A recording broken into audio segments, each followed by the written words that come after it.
We switched on the access to records 3 years ago, and what became very apparent, rather like the experience you've had, is it didn't exactly light the fire for everybody, because people didn't really understand what the benefits were.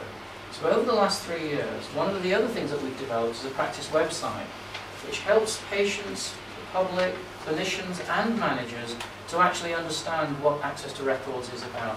This is the poster that we have. I asked the question, getting empowered today, and empowered is medical, patient and the public, communication, electronic record.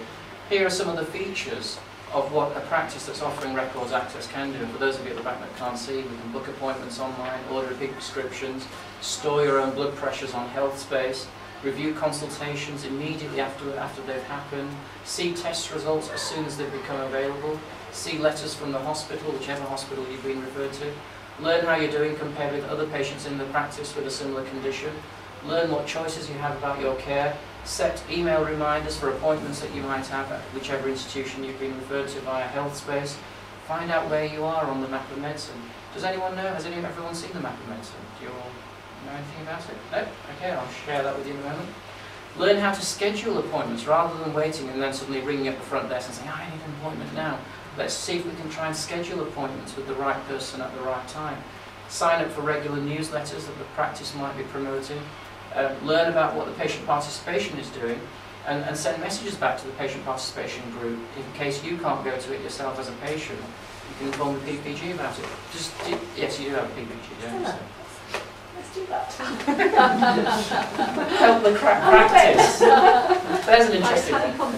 Help the practice to cater even better for your needs. Rather than waiting for the practice to do things, let's get the patients involved in trying to ensure that the practice is catering for your needs, and share your electronic records with whoever you personally like as a patient. Okay, this is the practice website. This is a screenshot that I literally took from last night. I'm changing it on a very, very regular basis, and I'll show you that in a moment. But some of the things I just want to show you. I did a presentation 3 months ago over in Addenbrooke's, and Richard Smith, who was the ex-editor of the BMJ, did a blog on me the day after. I've put that on the home page, and you can see the blog that he's written. But what's very interesting is straight after that, patients of mine have responded and described in their own words how access to records is helping them to get on with their lives. So you don't have to believe what I have to say, you can see directly what patients are saying. It's a way of starting to help to communicate between clinicians and patients in a way we've never been able to do before. One patient writing something that the whole world can see. The first paragraph, welcome. Through this website, patients and their families of Horton Vale and Thornley House, we're on 2 sides, can gain access to health information and services. The important point is that we've always been able to provide information, how many letters I've got after my name, what hours I do, the address of the practice and everything. Or you've got other websites that just provide information. This is asthma, and this is everything you need to know about asthma. But we've very rarely been able to find anywhere where you have both of them together. What the website tries to do is says, this is information about your conditions and how you can learn more about it. And these are the services that we're offering, so that you can then start to make the links between the two, and you can start to work out how you can get the best out of the practice. That's what's fundamentally different about this, is we're now trying to think about a patient who's out there who suddenly needs access to health information or services, and what can this do to help support them. We've got a section here so that they can book appointments, order repeat prescriptions and access health.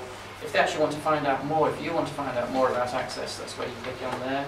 Urgent messages, contact details for all the local services as well as the out of hours and so on. Swine flu is massive, as you all know, and so we've got on our homepage a big poster that's clearly telling everybody what we want to do. We've got 12,000 patients in our practice. If it really takes off like it might do, we've got no chance of contacting 12,000 people and getting our receptionists to ring everybody. So what am I doing? Well, I'm telling all my patients, you don't need to wait for a phone call or a text message or an email. Just keep an eye on the practice website, and we will keep it up to date with all the latest information, so that as soon as public health or whoever contact us, we'll update the homepage, go there and start looking. And you can then start to think about a service which is supporting the patients. One of the things that was very obvious to me was that patients, unfortunately, don't really know what primary care trusts are, but they do know what their GP practice is. So as a practice, if you're promoting a website that's providing good quality information, up-to-date information about what's going on, and start explaining why patients need to go there. Rather like the Google searches, the 31 billion people a month looking at it, well, you'll suddenly find thousands of people not ringing up the front desk saying, I need to see a doctor or a nurse to find out what I need to do. Actually, they'll start going to the practice website and start looking at that as a way of finding out about things.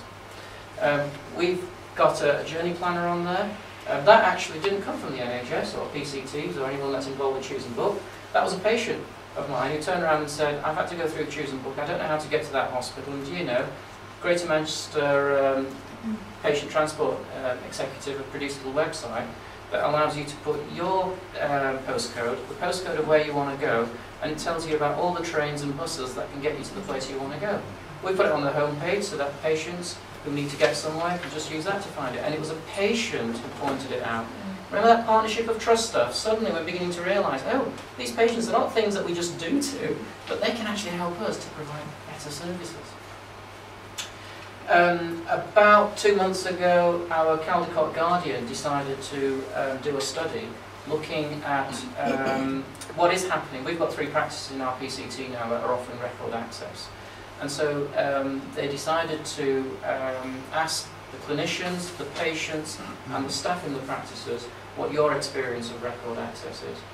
We've actually published our findings, again on the home page, so that you can go on there and you can see the findings. But some of them are stunning. 86% of patients are looking at their test results. Imagine at the moment, all your patients, when they have a test result, are then booking an appointment with a doctor or nurse to be told everything is normal. Well, 86% of our patients, 86% of our patients are actually testing, the ones who've got access, I should say, not everybody, but the ones who have, 86% of them are having a blood test in the morning and then that evening are logging online while I'm busy doing a talk here, are logging online to see the test results and see if everything's okay or not. 76% are looking at their letters, again online. 71% are looking at consultations. What was it that doctor said? What was it that nurse said? What do we need to do? 42% are checking on how their condition's going. Isn't that amazing? We've been trying to do it in that 10-minute consultation. Patients have suddenly realised, well, I've got asthma for the rest of my life. Let's just look at how my asthma's been over the last 3 years. Let's see what patterns there are. Let's see what the doctors and nurses have been writing about it. So that, guess what? The next time I come in, 22% are looking at their records to plan consultations.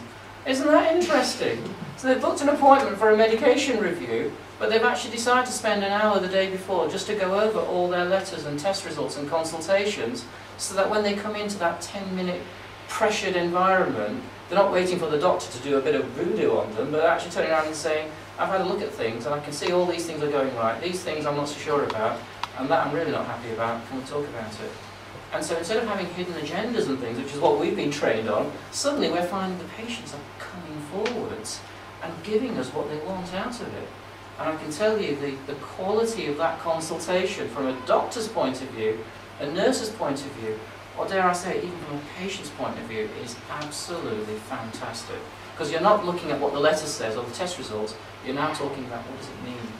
It actually means that they're now starting to use the knowledge that's up there in our heads, rather than both of us just looking at the screen saying, oh look, your hemoglobin's a bit low, or whatever it might be.